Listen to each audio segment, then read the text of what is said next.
Hello viewers, जैसा कि आप सभी जानते हैं कि हम अपने वीडियो में आपको योग से होने वाले फ़ायदे और किन समस्याओं में कौन सा योग करना ज़्यादा बेहतर होता है, कौन सा योग कैसे किया जाता है, उसके क्या फ़ायदे हैं, उसको करते वक्त क्या सावधानियां बरतनी चाहिए, सभी के बारे में हम आपको जानकारी देते हैं।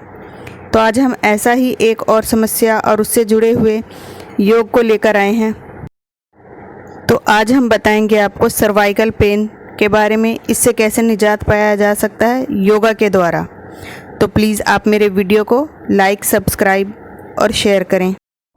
तो आइए अब हम जान लेते हैं कि किन किन योगासन करने से सर्वाइकल पेन से छुटकारा मिल सकता है। गर्दन से कंधों और फिर पीठ में ऐंठन पैदा करने वाला ये दर्द सर्वाइकल स्पॉन्डिलाइटिस है। गलत लाइफस्टाइल के चलते हर उम्र के लोगों को अपनी चपेट में लेने वाला इस दर्द से राहत पाने के लिए रोज़ाना करें ये 3 योगासन। घंटों तक बिना किसी ब्रेक के कुर्सी पर बैठकर लैपटॉप पर उंगलियां दौड़ाना हमारे शारीरिक अंगों में स्टिफनेस का कारण बन जाता है। इसके चलते आँखों से लेकर गर्दन और कमर तक शरीर का हर अंग प्रभावित होने लगता है। लंबे वक्त तक बैठने से गर्दन में दर्द उठने लगता है, जो पीठ और कमर में दर्द का कारण बन जाता है। उम्र दराज लोगों से लेकर युवाओं तक हर कोई सर्वाइकल स्पॉन्डिलाइटिस के दर्द से परेशान है। इससे गर्दन, कंधे और पीठ में दर्द बना रहता है। आइए जानते हैं इस दर्द से राहत पाने के लिए यहाँ हम कुछ आसन को बताएंगे। अर्ध शलभासन।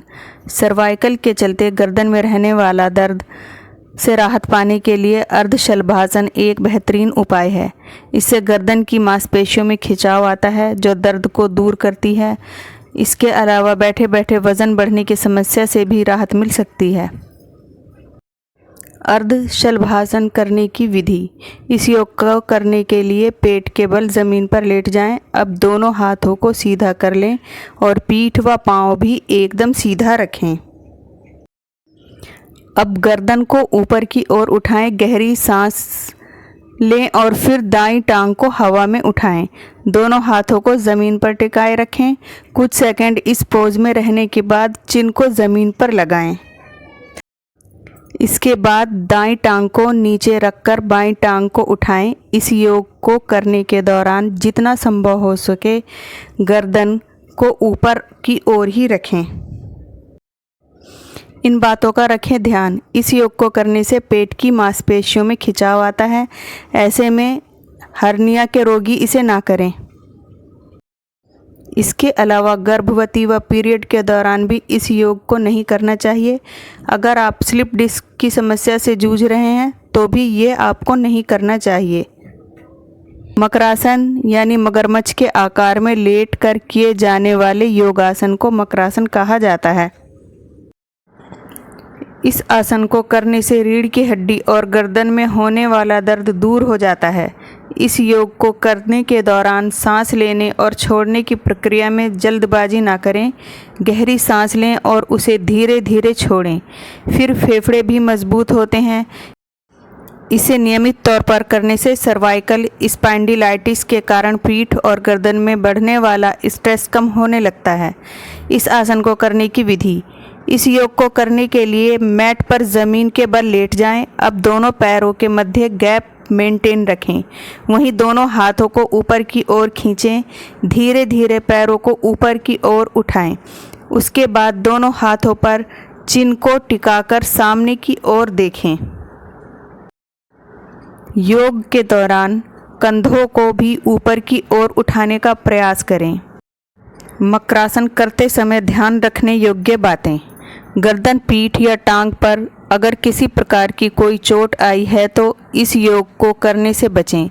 इससे शरीर में खिंचाव महसूस होता है। अगर आप पेट संबंधी किसी रोग से परेशान हैं तो इस योग को ना करें। इससे पेट की मांसपेशियां स्ट्रेच होती हैं, जो आपकी मुश्किलें बढ़ा सकती हैं। हाई ब्लड प्रेशर के दौरान भी ये आसन शरीर के लिए हानिकारक हो सकता है। तीसरा जो भुजंगासन है, जो सर्वाइकल पेन में राहत दे सकता है, उसको शशांक भुजंगासन कहते हैं। इस योग को करने से पूरी बॉडी में खिंचाव महसूस होने लगता है, जिससे मसल्स को मजबूती मिलती है। इस योग को निरंतर करने से रीढ़ की हड्डी का दर्द दूर होकर शरीर में लचीलापन बढ़ने लगता है। इसकी मदद से कंधों और गर्दन को महसूस होने वाला दर्द दूर होकर मसल्स को स्ट्रेंथ मिलती है। इसको कैसे करना चाहिए? सबसे पहले मैट पर एड़ियों के भार बैठ जाएं। उसके बाद दोनों हाथों को थाइस पर टिका लें और आंखें बंद कर लें। इसके बाद सिर को मैट पर लगाएं और दोनों हाथों को सीधा करके आगे की ओर फैला लें। अब धीरे धीरे चेस्ट और पेट को भी ज़मीन पर लगाएं। इसके बाद शरीर के आगे के हिस्से को ऊपर की ओर उठा लें। नाभि तक शरीर ऊंचा उठाएं और गर्दन को ऊपर की ओर ही रखें। इसके बाद दोबारा से वज्रासन में लौटकर आ जाएं। इस प्रकार से योग मुद्रा को 5 से 6 बार दोहराएं। इससे मसल्स रिलैक्स रहने लगता है। ध्यान रखने योग्य बातें। गर्भवती महिलाओं को इस प्रकार के योग से बचना चाहिए। इसके अलावा स्लिप डिस्क और ब्लड प्रेशर की समस्या से पीड़ित लोगों को भी इस योग से बचना चाहिए। अगर आप किसी सर्जरी से अभी हाल ही में गुजरे हैं तो कुछ दिनों तक आपको योग से परहेज़ करना चाहिए। तो व्यूअर्स, यहाँ हमने आपको सर्वाइकल पेन से निजात पाने के लिए कुछ महत्वपूर्ण योग आसनों के बारे में जानकारी दी है। उम्मीद है आपको पसंद आएगा। तो आप प्लीज़ मेरे वीडियो को लाइक, सब्सक्राइब और शेयर करें। और इसी प्रकार के जानकारी भरे वीडियो देखने के लिए मेरे चैनल से जुड़े रहें।